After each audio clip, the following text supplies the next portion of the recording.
Jesus proposes is a third way. And look at his example. If someone strikes you on the right cheek, turn and give them the other.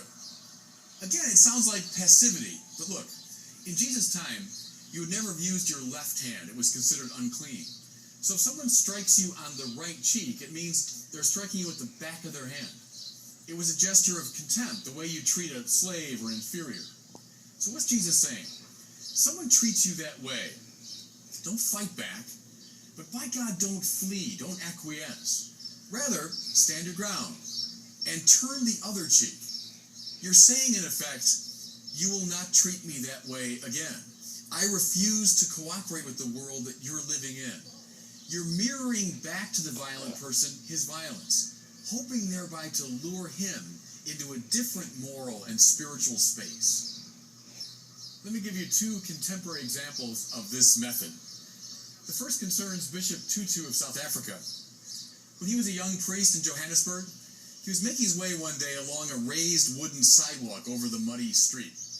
He came to a narrow spot of the sidewalk and was met by a white man who was a racist. The white man said, "Get off the sidewalk. I don't make way for gorillas." Tutu got off the sidewalk, gestured broadly, and said, "I do." The second one concerns Mother Teresa, the great saint of Calcutta. She was holding a starving child by the hand, took her to a baker's shop, and begged for a loaf of bread for the child. The baker spat full in Mother Teresa's face. The saint stood her ground, smiled, and said, "Thank you for that gift for me. Perhaps something now for the child." In both cases, Tutu and Mother Teresa, they didn't fight back, but by God, they didn't acquiesce. They didn't run.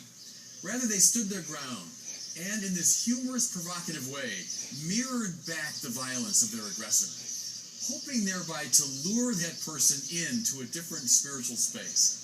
That's turning the other cheek.